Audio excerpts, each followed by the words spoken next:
Hola, antes de comenzar con esta historia me gustaría que le hicieras like a este vídeo y te suscribas para poder subir más contenido como este. Novela. Hermana, en esta vida yo soy la reina. Episodio 309, se superpone una y otra vez. Fue un miedo que me hizo caer el corazón. El rostro de Ariadne se puso pálido. Salió mal el hechizo. Todavía lo veo. Oh no, eso no puede ser. En el reino etrusco una mujer con un cuerpo incompleto es la peor candidata para esposa. No importa si es la belleza del siglo o la hija del rey. Su valor de mercado converge a cero. Nunca podría ser descubierta por nadie. Y no quería ser descubierta por Alfonso, de todas las personas. Ariadne se quedó inmóvil por un instante, como un pequeño animal salvaje que se encuentra con un humano. Y Alfonso, que estaba sentado al otro lado de la mesa, se levantó con expresión furiosa y cruzó la mesa de un solo paso. No, esto no podía ser.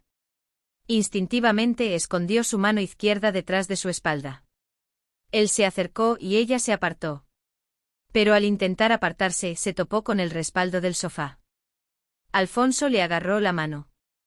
El cuerpo de Alfonso se superpuso al de Ariadne, que estaba casi hundida en el sofá, con un pie sobre el sofá y su mano levantada en alto. Tu madrastra todavía. Hasta ahí llegó y al sentir una sensación de incomodidad, cerró la boca. Él también vivía en el pasado. La madrastra de Ariadne había muerto. Hacía mucho tiempo que había muerto. Alfonso le levantó la mano a Ariadne. El calor de sus cuerpos se encontró. Él pensó que la temperatura de su mano era fría. No era cierto. No se daba cuenta de cuánto había subido la temperatura de su propia mano. En cambio, preguntó con voz grave. ¿Qué le pasa a tu mano? Ariadne también se acababa de dar cuenta de que algo andaba mal. La mano que Alfonso le había levantado no era la izquierda, sino la derecha. Mi mano. Ella miró su mano derecha, que Alfonso le había agarrado, tardíamente. Sus dos brazos tenían rasguños de fragmentos por cubrirse la cara en el accidente de carruaje. De hecho, como el carruaje había volcado de lado, podría haberse magullado por un mal apoyo, y como todo su cuerpo estaba así, no podía saber exactamente por qué Alfonso estaba actuando de esa manera. Su mano derecha, que examinó, tenía un hematoma morado y amarillo que se extendía débilmente desde el dedo anular hasta el codo. El accidente de carruaje. Hubo un accidente de carruaje hace unos días. La expresión de Alfonso se volvió sombría. Ariadne añadió apresuradamente. Fue un accidente menor. Su Alteza. Alfonso apretó la mano. No se sabía si era por la subestimación de que era menor, o por la distancia que ella mantenía. La expresión de Ariadne se distorsionó por el dolor en la mano. Ah. No pudo contener un gemido. Fue un pequeño suspiro. Pero al escuchar ese sonido, Alfonso soltó la fuerza de su mano de inmediato. Sin embargo, no la soltó de inmediato. Alfonso, que le sujetaba la mano ligeramente con el mismo ángulo que cuando le besó el dorso de la mano, giró la muñeca hacia un lado y examinó cuidadosamente la herida. Los accidentes de carruaje menores de hoy en día causan este tipo de heridas a los pasajeros. El príncipe, conocido por ser de pocas palabras, y el caballero del campo de batalla, examinó detalladamente la muñeca de la dama y dijo en ese momento todo lo que normalmente diría en un día. Es una herida causada por apoyarse en algo con el peso del cuerpo. No es solo un rasguño. Intentó presionar el músculo interno de su brazo, pero se detuvo. Pensó que le volvería a doler. En cambio, dijo. De hecho, la parte realmente herida no es la mano, sino el codo. A este paso parecía que iba a reconstruir la escena del accidente, no solo a deducirla. Ariadne, medio resignada, confesó. Accidente de vuelco. Los ojos de Alfonso se abrieron al escuchar la palabra accidente de vuelco. El carruaje volcó. La voz de Alfonso se elevó. ¿Cómo es que la casa de Mare atiende a su señor? Sonó aún más amenazante porque era alguien que nunca había levantado la voz en su vida. Ambos seguían pegados al sofá. Su respiración se aceleró y la excitación de su pulso se sentía como si se contagiara a través de la delgada capa de aire. El hombre frente a ella estaba realmente enojado en ese momento. Alfonso, no hagas eso. Ariadne instintivamente usó el apelativo más familiar para detener a Alfonso. Intentó mirarlo a los ojos para calmarlo. Su torso, inclinado hacia adelante, se pegó a la altura de sus espinillas. El vestido de satén de la dama y las botas de cuero del soldado se tocaron y se deslizaron sin hacer ruido.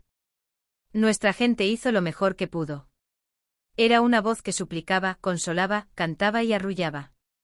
Parece que esto no es un simple accidente por negligencia, sino algo difícil de evitar. ¿Ni siquiera es un simple accidente? El estado de ánimo de Alfonso se volvió cada vez más pesado. Me pregunto si alguien me está persiguiendo. Finalmente la expresión de Alfonso se distorsionó. ¿Esto ha pasado antes? El final de las frases, cortado y seco, revelaba lo enojado que estaba el príncipe. ¿Quién te persigue? Parecía que sus ojos grises azulado iban a echar fuego. No sé quién es. Ariadne intentó apresuradamente agitar la mano para negarlo, pero fue impedida físicamente. Alfonso le había agarrado la mano con fuerza y no la soltaba. Que le impidieran la mano era algo incómodo. Pero confundida, no se daba cuenta de lo que estaba mal en ese momento. Alfonso estaba enojado por la situación en la que alguien la estaba persiguiendo. Ariadne pensó que si resolvía la situación, su ira se calmaría. Lo encontraré pronto. Me encargaré yo misma. La parte omitida era así que no te enojes, me asusta verte enojado. Debería haber dicho todo eso. ¿Te encargarás tú misma? La voz de Alfonso bajó un tono más. Ahora la atmósfera era realmente opresiva. Aunque ella era capaz de manejar cómodamente a oponentes más difíciles que ella en situaciones políticas, no podía definir esta atmósfera. No era una situación privada ni pública, y no era algo que pudiera descartar diciendo, ¿qué tiene que ver esto contigo?, como si tratara con León III, ni algo que pudiera usar como debilidad para expulsarlo. Los ojos de Ariadne se humedecieron, sin saber qué hacer. Por favor, no te enojes. Para ella, era difícil entender por qué Alfonso estaba tan enojado con ella delante. Le habían dicho que había tenido un accidente de carruaje, que alguien la estaba persiguiendo, y que era una lástima. No debería haber sido primero una historia de que era difícil. Ahora mismo yo. Justo cuando la voz de Alfonso estaba a punto de elevarse, la puerta del salón se abrió. Han esperado mucho tiempo. Era el representante de la casa del duque de Taranto, que entró con una pila de documentos. Los documentos sobre su pecho le cubrían toda la cara y llegaban hasta la coronilla. En la parte superior de la pila de documentos había una tela de cuadros de color amarillo brillante y un muñeco de pollito. Esta es una muestra de la tela que le gusta a la princesa Bianca, y tendré que preguntarle por separado si quiere usarla para la decoración del baile de debutantes. El representante del duque se dio cuenta tardíamente de que la atmósfera era un poco extraña. Sacó la cabeza de detrás de la pila de documentos. No pasa nada. El príncipe y la condesa estaban sentados en los mismos lugares a cada lado de la mesa que al principio. Parecía que sus rostros estaban un poco sonrojados, pero no había mucha diferencia. Pero, de nuevo, la atmósfera era un poco extraña. Oh. Los asientos de la condesa de Mare y del príncipe Alfonso habían cambiado. Originalmente el príncipe estaba sentado junto a la ventana y la condesa junto a la chimenea, pero ahora estaban al revés. Como entraba el sol, el príncipe le cambió el asiento a la dama. Dios mío, qué considerado. El representante del duque, tambaleándose, dejó los documentos en una esquina de la mesa de té. En realidad el conde, al darse cuenta de que alguien entraba mientras el príncipe se abalanzaba sobre su silla, había huido desesperadamente al sofá junto a la ventana, pero no había forma de que se acercara a la verdad. Debería haberlo dicho. Solo había que correr las cortinas. El representante del duque fue a la ventana y ajustó las cortinas interiores. La luz del sol que entraba en la habitación se redujo suavemente a la mitad. Entonces, ¿continuamos con la reunión? Actuó con normalidad hasta que salió del Palacio Carlo. Dijo que salía del Palacio Real para hacer un recado, escribió su nombre en el registro de entrada y salida, y caminó directamente con el uniforme de los caballeros. Pero tan pronto como pisó tierra fuera del Palacio Real, Elko se puso una tosca capa marrón.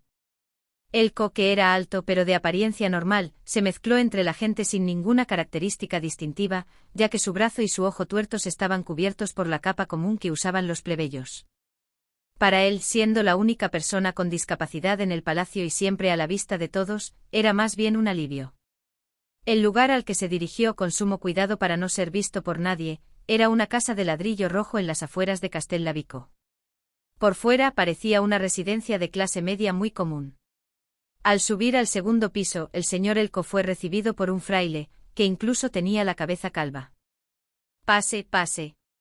El fraile calvo de nariz de fresa, que parecía una persona amable, dejó entrar a Elko con una expresión generosa, pero hasta ahí llegó. El fraile de mediana edad cerró cuidadosamente las cortinas de la casa y preguntó con voz llena de irritación y un fuerte acento extranjero. «¿No te siguieron? ¿Por quién me tomas? ¿Por quién te tomo?» «Por un inútil que ni siquiera pudo matar a una mujer». El fraile de mediana edad tomó una pipa, la llenó de tabaco y la encendió. No se la ofreció a su interlocutor. Todavía no ha llegado la respuesta del informe, pero los de arriba estarán muy decepcionados. ¿Por culpa de quién fracasó? La voz del señor Elko también estaba teñida de irritación. Es difícil intentar matar de forma natural y secreta a alguien que está lleno de veneno después de que unos idiotas intentaran matarlo y fallaran.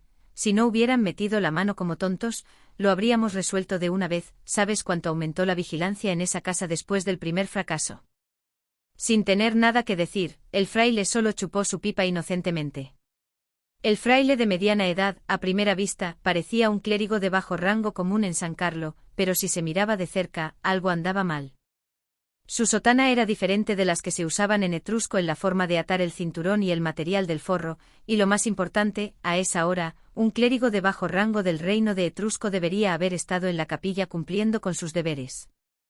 Ya sea ayudando en la preparación de la misa, cultivando las tierras del monasterio o practicando el silencio en una celda, no había ningún clérigo de bajo rango de la Santa Sede de Etrusco que pudiera estar ocioso en pleno día de la semana.